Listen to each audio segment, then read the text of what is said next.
جس پنجتن کسی سے تولا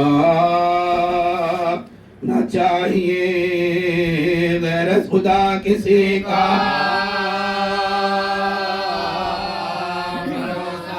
غیر خدا کسی کا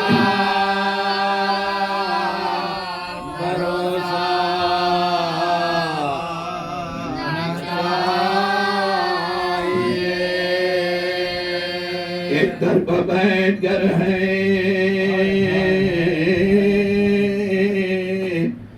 توکل کریم پر اللہ کے فقیر کو اللہ کے فقیر کو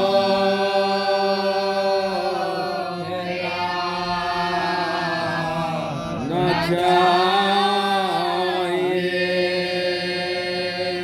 سورہ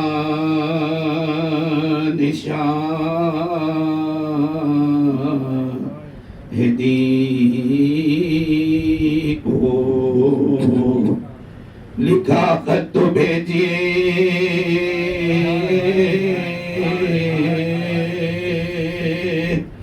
گھر جاتے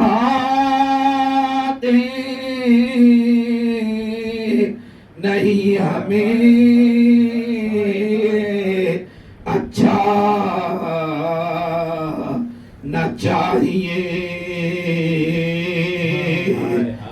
دو بیٹیاں تو پاس ہو ایک جاب لبید میں سچ کہوں آپ کو میں سچ کہوں آپ کو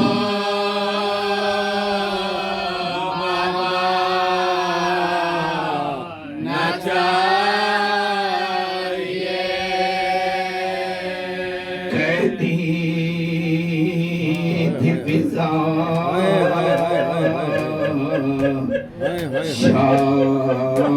شامی بازاریوں ہٹو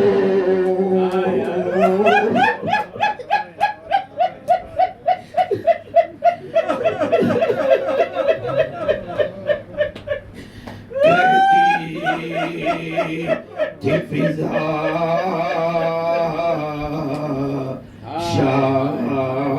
شامی بازاریوں ہٹو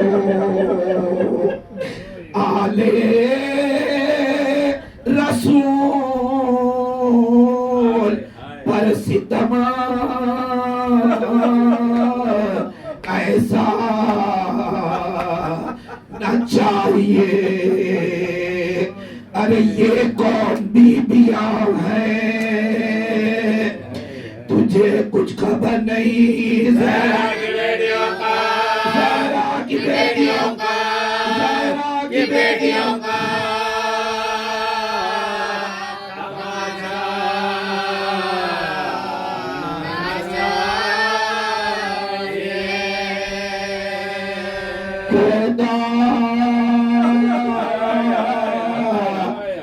شمر چادرے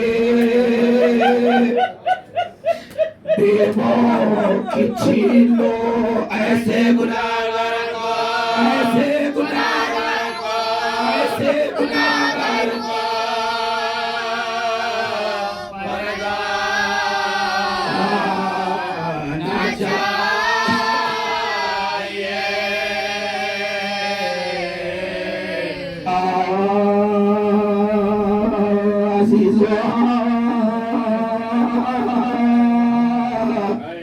جسے فلک دکھاتا ہے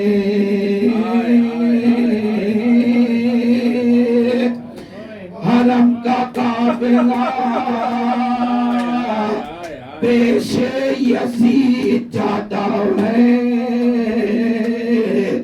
گلے بندے ہیں بدن سب کا در دھراتا ہے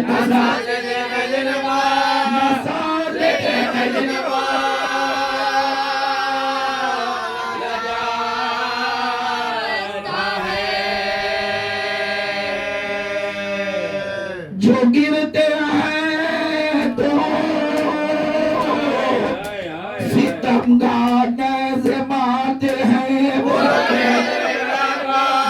کے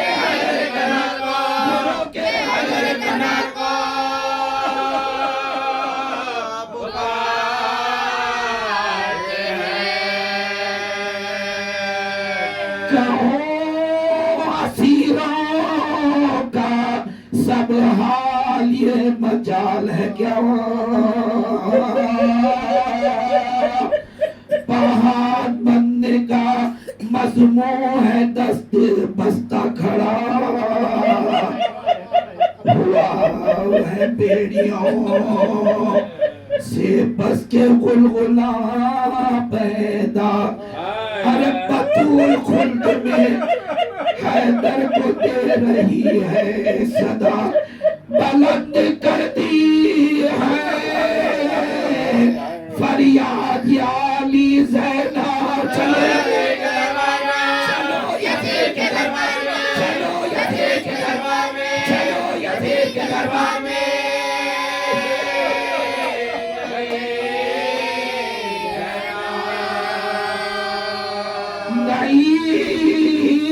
جفا ہے کہ بھارا گلے اور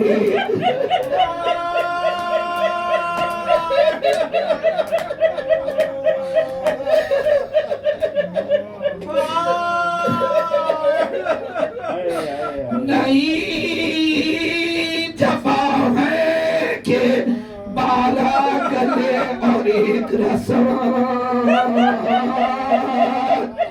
اور اس رسنبا ہے توخے گرا کا رنج مہار کہیں سنا ہے کہ دو توق اور ایک گردن اور ایک پاؤں میں بھاری دولت ہے اور ایک پاؤں میں بھاری دولت ہے آج جو باز آ کے لئی نیزوں سے ڈراتے ہیں خدا کے واسطے بچے خدا کے واسطے بچے خدا کے واسطے بچے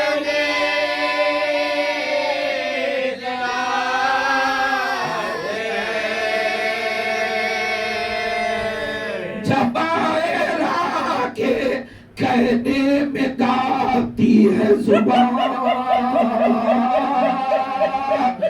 غرض کے داخلے مجلس ہوئے باآ و فغاں مگر کبائے حضور یزید میں ایمان کے چھوڑے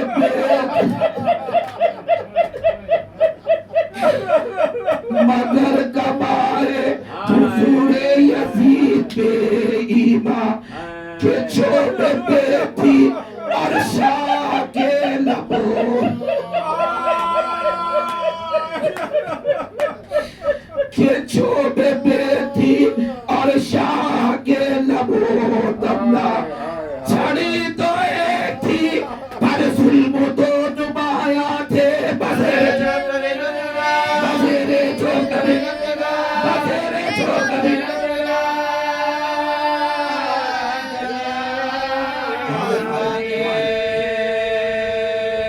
یہ ظلم دیکھ کے زینب نے کر لی آنکھیں بند پچارا شمری دربار کیا نہ آیا پسند پکارا شمری دربار کیا نہ آیا پسند لو آنکھیں کھولو نہیں ظلم ہوئے دانتے چند فلک کو دیکھ کے رونے لگی وہ غیرت مند فلک کو دیکھ کے رونے لگی وہ غیرت مند کہا یزید نے کیا آسمان کو دیکھا بول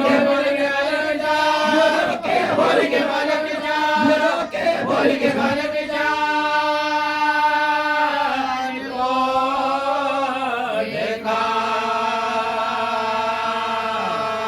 کہا یزید نے تب شمر سے بتش و تمام، یہ کون ہے کہ جو بڑھ بڑھ کے کر رہی ہے کلام؟ وہ بولی پوچھ مجھے سے یہ جانے کیا میرا نام، میں رونے والی ہوں کنبے کی زینب، میں رونے والی ہوں کنبے کی زینب، ناگاہ علی کی آئی ندا میری پیاری دختر ہے، سر حسین کرامہ، سر حسین کرامہ،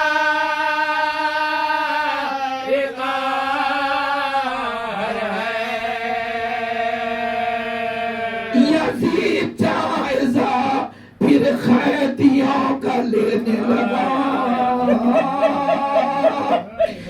نظر پڑی اسے ایک شاہزادی ماہ لگا، الٹ کے ڈالا ہے منہ پر پھٹا ہوا کرتا، اور اس ہاتھوں سے پردہ کیا ہے چہرے کا، حسین میں خرد بزرگوں کا پرکھرینا ہے، کائے کائے بولاما، کائے کائے بولاما، سکینہ ہے یزید حالے سکینہ پر رویا، اور یہ کہا سکینہ تجھ کو بہت چاہتا تھا باپ تیرا، وہ بولی جانا کیسا بدر تھے مجھ پر فدا، زبان زبان پتہ لگے، زبان پتہ لگے،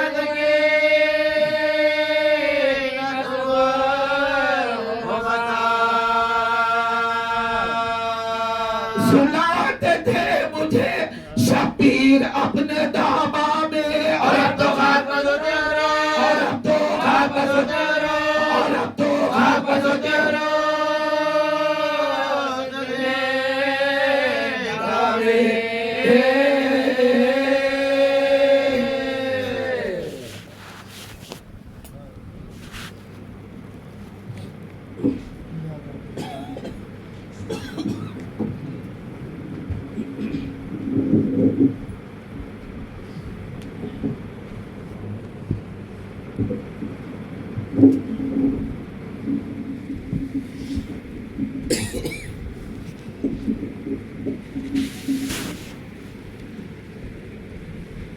أعوذ بالله من الشيطان الرجيم، بسم الله الرحمن الرحيم،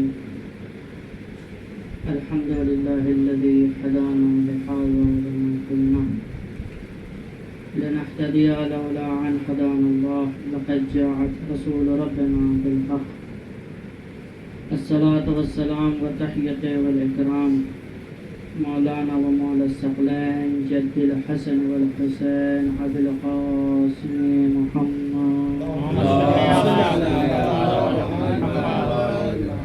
وآله الطيبين الطاهرين المعصومين المظلومين، أما بعد، فقد قال رسول الله صلى الله عليه وآله وسلم، بسم الله الرحمن الرحيم، أفضل الجهاد من قال كلمة الحق عند سلطان الجائر، صلى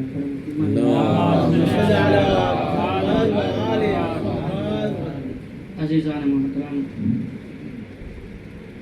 ماتمداران سید الشہداء،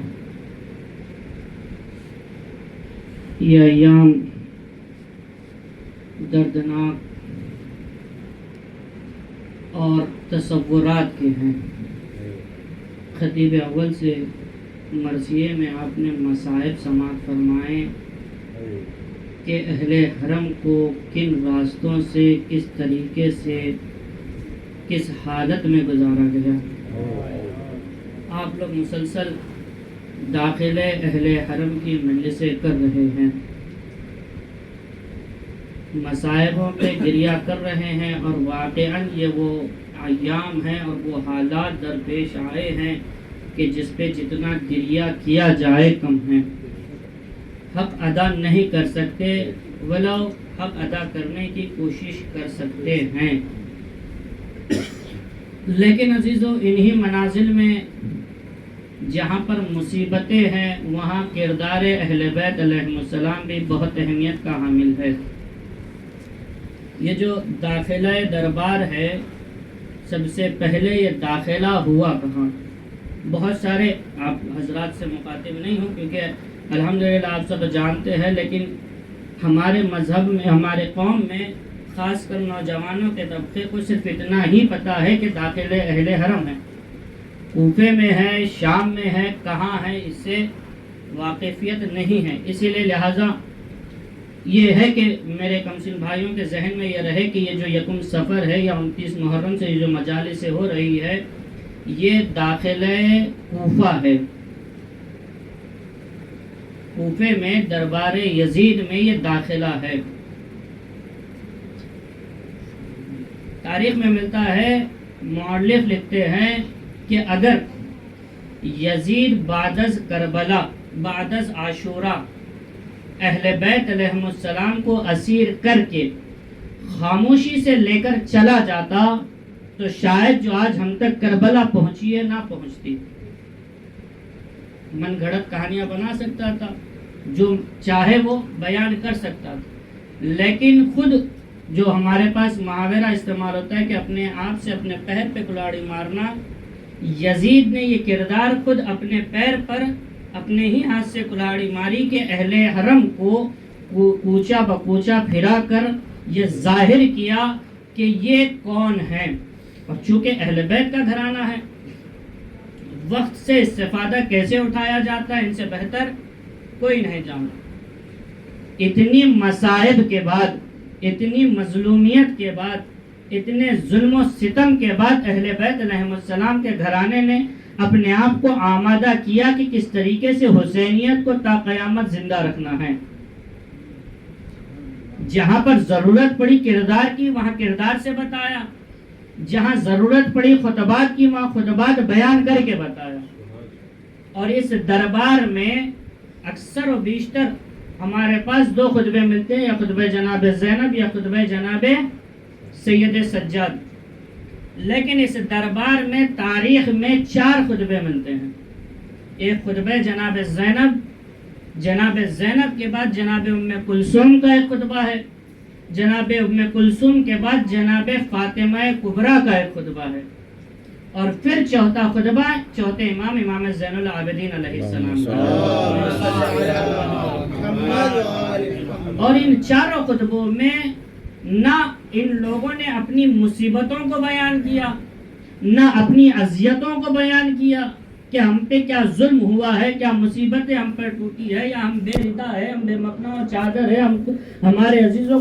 اس کے ساتھ ساتھ ولایت کا اعلان بھی کیا اور شریعت محمدی کو بھی بتایا کہ شریعت ہے کیا.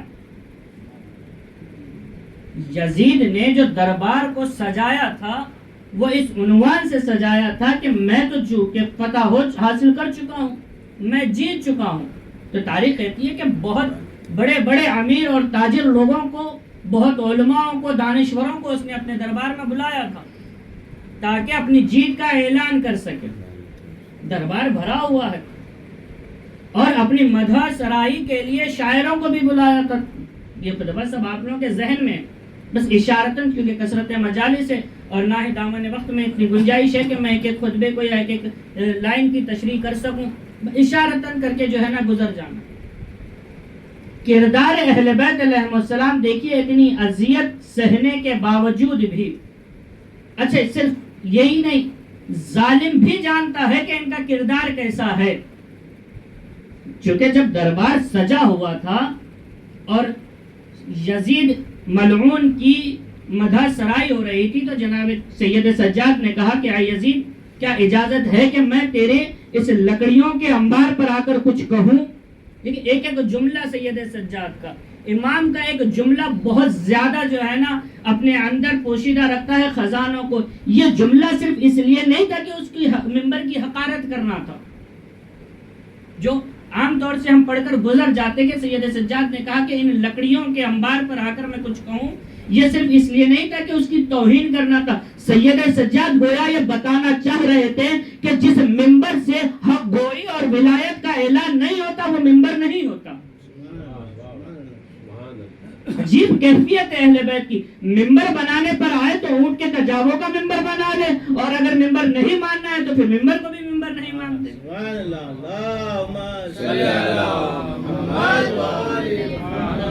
کہا جس ممبر سے حق کلامی نہ ہو، ولایت کی گواہی نہ ہو، ولایت امیر المومنین، ولایت امام حسن، ولایت امام حسین، اور خود اپنی ولایت کا اعلان امام تھے، جس ممبر سے یہ بیان نہ ہو وہ ممبر کہلانے کے لائق نہیں. اور آج بھی ہمیں اس چیز پہ بڑی غور و فکر کرنا چاہیے کہ ہم جس ممبر کو تشبیہ دے رہے ہیں ممبر رسول سے، ہم اس پر بٹھانے والوں کو کس طریقے سے بٹھا رہے ہیں. یہ بہت لمحہ فکریہ ہے جناب سید سجاد کے اس جملے سے کہ جس ممبر سے حق گوئی نہیں ہوتی وہ ممبر نہیں ہوتا. اگر تھوڑا سا جو ہے نا شاید تلخ بات ہو، لیکن یہ ہے کہ اگر صرف اور صرف ہم کو مسائب پر ہی اپنے ممبر کو ختم کرنا ہے تو مراسیہ تو ہے، نوحہ بھی ہوتا ہے، اس میں بھی مسائب کے بندے، لیکن ممبر کا وجود ہی اسی لیے ہے کہ تم کچھ حاصل کر سکو، بھلے ہی 2-4 جملے ہی کیوں نہ ہو. ماشاءاللہ سے شہر میں کثرت مجالس ہے، اگر ایک ممبر سے 1 منٹ کی بھی اگر ہم کچھ علم معرفت حاصل کر رہے ہیں تو ہمارے لیے کافی ہے. مسائب ہی کی کیوں نہ مجلس ہو، لیکن 1 منٹ کا ہی صحیح کچھ نہ کچھ تو معرفت کے جملے، معرفت کی حدیث. اہل بیت چونکہ معرفت بہت اہمیت کی حامل ہے. خود یہ سید سجاد کا کردار یہ ہے کہ بعد از کربلا جس امام کو ہم نے صرف اور صرف بیمار کربلا کے نام سے منتخب کر کے رکھ دیا، یہ امام کا کردار یہ ہے کہ امام نے کس طریقے سے علم کو پھیلایا ہے. بازار میں، کوچے میں، تاریخ کا جملہ یہ ہے کہ سید سجاد صرف روتے نہیں رہتے تھے بلکہ جب وقت ملتا تب امام روتے، وَإِلَّا امام تبلیغ دین، تبلیغ شریعت، تبلیغ ولایت کیا کرتے تھے. اور ایسے زمانے میں جہاں ماحول پرآشوب تھا، سب کی نگاہیں سید سجاد پہ تھی کہ ابھی امام حسین علیہ السلام شہید ہوئے، معرکہ کربلا ہوا ہے، اب ان کا قدم کیا ہوگا. اس عالم میں سید سجاد نے تبلیغ کی، اور پھر وہاں دربار میں بھی کیا کہا، کیا اجازت ہے کہ میں اس لکڑیوں کے انبار پر، لکڑیوں کے ڈھیر پر آ کر کچھ کہوں. یزید ہے، ظالم ہے، ظلم کے انتہا کر چکا ہے اور ابھی مسلسل ظلم کر رہا ہے، لیکن معرفت رکھتا ہے. جب لوگوں کا اصرار ہوا کہ تو ان کو اجازت کیوں نہیں دیتا، وہ تو قید ہے، اسیر ہے، اور خود اس کے بیٹے نے یہ کہا کہ بابا آپ اجازت کیوں نہیں دیتے، کیونکہ میں نے سنا ہے مدینے کے لوگ الفاظوں میں ماہر ہوا کرتے ہیں. اور تقریباً جو وہاں مجمع بھی جمع ہوا تھا، جن یہ پتا چلا تھا کہ مدینے کا قافلہ ہے، مدینے کے لٹے ہوئے لوگ ہیں، تو تاریخ کے جملے ہے، کتاب کا یہ جملہ ہے کہ کئی زیادہ تر لوگ صرف اس وجہ سے آئے تھے کہ مدینے کے لوگوں کو دیکھا جا سکے، سنا جا سکے. انتظار میں تھے لوگ کہ یہ کچھ کہے اور ہم سنیں. یزید کے بیٹے نے کہا بابا آپ ان کو اجازت کیوں نہیں دیتے. تاریخ کا جملہ ہے کہ یزید نے اپنے بیٹے سے کہا تم انہیں نہیں جانتے، اگر یہ بولنے پر آ جائے تو پھر ہمارا کچھ باقی نہیں رہے گا. اتنا خوف، اتنا ڈر صرف اور صرف جملے پہ. جس حدیث کو میں نے سرنامہ سخن قرار دیا ہے، پیغمبر اکرم ارشاد فرماتے ہیں افضل الجہاد، سب سے افضل جہاد یہ ہے کہ کلمہ حق کو بیان کرنا ظالم اور جابر کے سامنے. پیغمبر کی حدیث. اور چوتھے امام یہاں پر افضل جہاد کر رہے ہیں. کربلا شہادت میراث ہے، اس میں کوئی دو رائے نہیں، لیکن مظلومیت پہ ہم گریہ کرتے ہیں، معرفت کے ساتھ ہم گریہ کرتے ہیں. لیکن جو اصل جہاد ہے وہ ہے بعد از عاشورہ. کہا اجازت ہے کچھ کہوں. جب اصرار ہوا اس نے کہا ٹھیک ہے اجازت ہے. اب یہاں سے اگر آپ کو وقت ملے کبھی بھی تو آپ اس خطبے پہ غور کریں کہ سید سجاد کا ایک ایک جملہ اپنے اندر علم کا اور معرفت کا خزانہ لیے ہوئے ہے. اگر تم مجھے نہیں جانتے، تم مجھے جانتے ہو تو جانتے ہو، اگر تم مجھے نہیں جانتے تو میں مکہ و مینا، یہاں تک کہ چوتھے امام کے جملے میں یہ ہے کہ میں وہ خانہ کعبہ ہوں جس کے سامنے ملائکہ سجدہ کرتے ہیں. خطبے کا ایک جملہ ہے جناب سید سجاد کا، اپنے آپ کو تشبیہ دے رہے ہیں کہ میں وہ خانہ کعبہ ہوں. یعنی چوتھے امام بتانا چاہ رہے ہیں، یاد کرو مدینے میں ایک مرتبہ پیغمبر نے کہا تھا یا علی مثل کا کعبہ، اے علی تم کعبے کی مثل ہو. چوتھے امام کہہ رہے میں اسی کا فرزند ہوں جو کعبے کی طرح ہوں جہاں ملائکہ سجدہ کرتے ہیں. یہ عظمت، یہ منزلت، تھوڑا سا وقت نکال کر ان خطبوں کو، اور پھر جناب ام کلثوم کا خطبہ بہت چھوٹا ہے جناب ام کلثوم کا، لیکن اس کے بعد جو جناب ام کلثوم نے کچھ اشعار پڑھے ہیں وہ اشعار بہت ہی قابل فکر اور قابل غور. میں مطالعہ کر رہا تھا، میں نے اس کو پڑھا، واقعاً طولانی ہے تھوڑے، میں اس کو پڑھ کے اس کی تشریح کے لیے دامن وقت میں گنجائش نہیں ہے، لیکن یہی کہوں گا کہ اگر وقت ملے تو تھوڑا سا ان چیزوں پہ غور کریں کہ بعدز عاشورہ ہی کربلا ہے. امام حسین شہید ہو گئے، اصلاح کرنے کی غرض سے گئے تھے کربلا کے نام. امام حسین کا انتخاب کون کون میرے ساتھ جائے گا یہ اسی دربار میں پتا چلتا ہے کہ امام نے کیوں انتخاب ان لوگوں کا کیا تھا. کیونکہ امام جانتے تھے کہ ان کے اوپر جتنے بھی مظالم ڈھائے جائیں یہ اپنا راستہ نہیں بدلیں گے. دربار ملتا ہے روایت میں کہ جناب زینب نے ایک مرتبہ داخلے سے پہلے کچھ لمحے کے لیے صبر کیا، تھوڑا رک گئے، شرابیوں کا مجمع تھا، تھوڑا رکے، لیکن پھر بھائی کے اس مقصد کو یاد کیا کہ جس مقصد سے بھائی نے ان کا انتخاب کیا تھا کربلا لانے. وَإِلَّا عزیزو، بحث بہت زیادہ ہے، فضائل اور مناقب بہت زیادہ ہے، لیکن دامن وقت میں اتنی گنجائش نہیں ہے کہ ہر کسی کی تشریح کر سکے. اور پھر آپ لوگوں کی کثرت مجالس کو مد نظر رکھتے ہوئے میں اپنی بات کو یہیں اختتام کروں. عزیزو، ظلم کی انتہا، سید سجاد انہی روایتوں کو جب میں مطالعہ کر رہا تھا ایک ملتا ہے، چوتھے امام فرماتے ہیں کہ جب ہم اسیر ہو کر راستے سے گزر رہے تھے، یزید نے یہ اعلان کیا تھا کہ یہ باغی لوگ ہیں. اسی کوفے میں لوگ اپنی چھتوں سے کوئی گرم پانی پھینکتا، کوئی کوئلے جلا کر پھینکتا، کوئی پتھرے پھینکتا، اور ایک مرتبہ میرے عمامے میں ایک انگار کا ٹکڑا آ کے رک گیا اور میں چاہتا تھا کہ اسے نکال لوں، لیکن میری زنجیروں نے میرے ہاتھ کا ساتھ نہیں دیا. میں بہت زیادہ دل ملایا، اپنے سروں کو ہلاتا، لیکن اس وقت مجھے یاد آئی میرے چچا عباس کی کہ جب ان کے آنکھ میں تیر لگا، ارے ہاتھ تو موجود نہیں تھے، کس طریقے سے اب چچا نے اپنی آنکھ کا تیر نکالا. اجرکم اللہ، عزیزو، خدا کو غم میں نہ رلائے سوائے غم سید الشہداء کے. آپ کی آواز بلند، میں زیادہ مصائب پڑھنے کا عادی نہیں ہوں، لیکن چند جملے سید سجاد اپنے مصائب بیان کرتے ہوئے جب یہ جملہ ارشاد فرمایا ہے شام شام شام، ارے امام سے اس سے بڑا امتحان کیا ہوگا کہ ایک وقت کا امام ہے، غیرت کا امام ہے، اس کے سامنے اس کی ماں بہنے بے مقدر چادر تیار بغیر پھرائی جائے.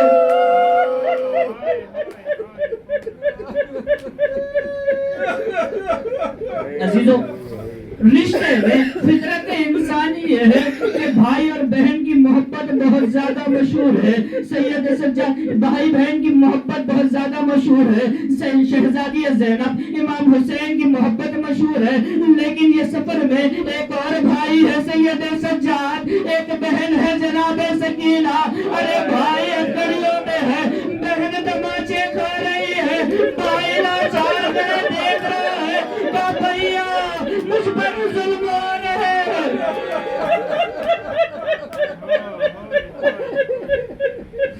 ارے وہ کس طریقے سے مجبور سید سجاد ہو گئے. جس وقت سید سجاد نے دیکھا ایک رسن میں تمام بیویوں کے شانے بندے ہوئے ہیں, لیکن ایک 4 سالہ بچی سکینہ ہے جو اس کی گردن میں رسن بنا ہے. ارے سکینہ کبھی اپنے پیروں پہ کھڑی ہو جاتی, کبھی زینب کے شانے کو پکڑتی, کبھی ام کلثوم کے شانے کو پکڑتی, کہتی بی اماں تھوڑا سا جھک جائے, ارے گلے کی رسن کھینچی جاتی.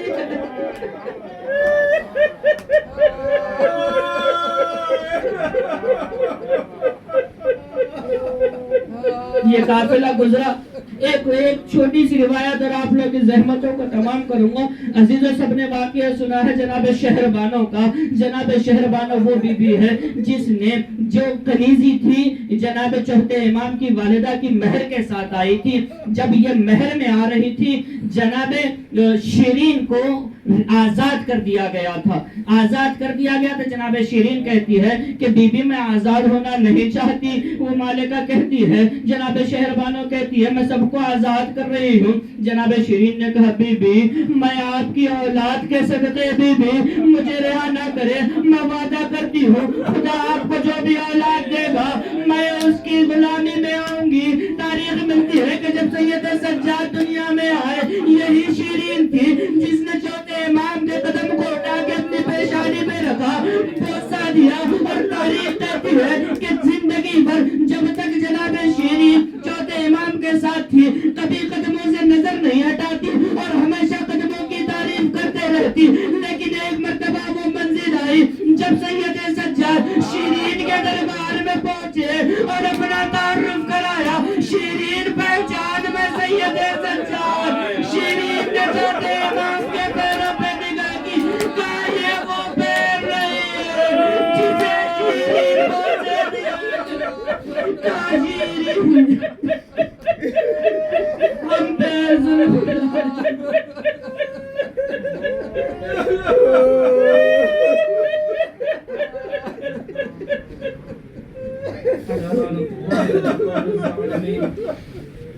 يعلم الذين ظلموا أي منقلب ينقلبون.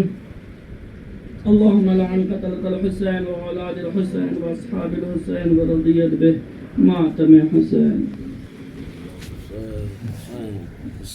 جان سکینہ نادان سکینہ, وہ روز کسے لی وہ تیرا روز کرونا.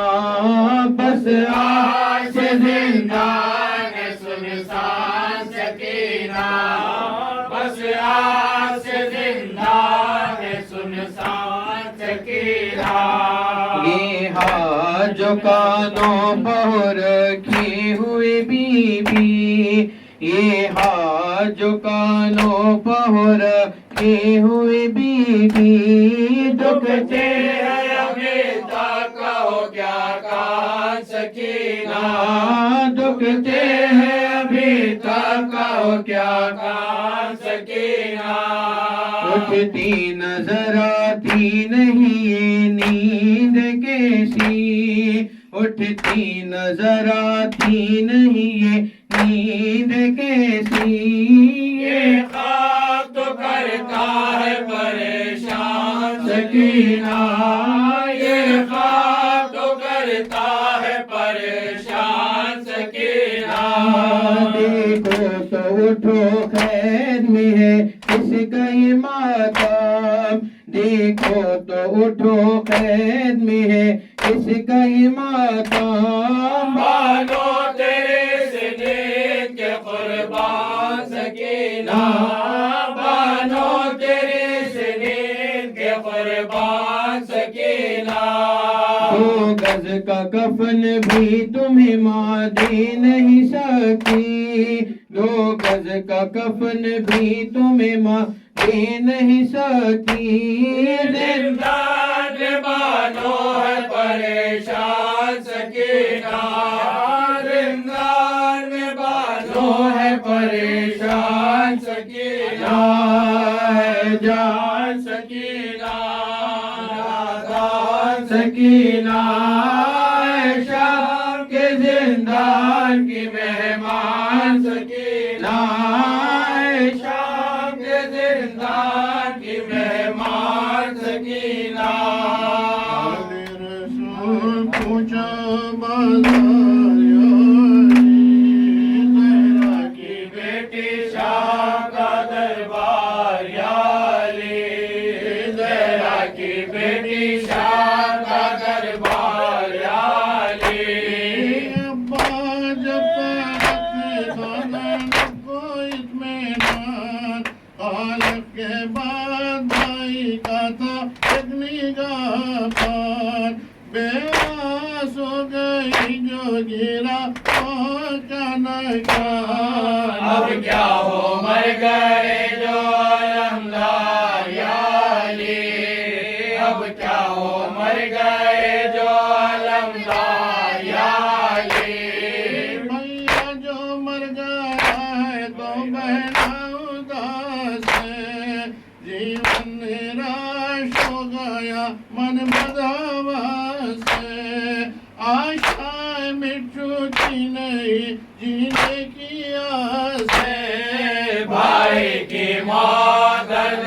دل آزار یا علی بھائی کی موت درد دل آزار یا علی اونٹوں کی ننگی پیٹوں پر لے حرم سوار بالغ زمین پا گرتے ہیں رو رو کے بار بار ماں کے دل کو پھر بھی ہے صبر و سکون قرار زینب ہے چونکہ قافلہ سالار یا علی زینب ہے چونکہ قافلہ سالار یا علی گشا کی بیٹی کا بازو رسم میں ہے ایک چھتری سی بالی سکینہ کے تن میں ہے نینگے پسر حسین کرنوں میں ہمیں ہے بیٹے بہار میں بیمار یا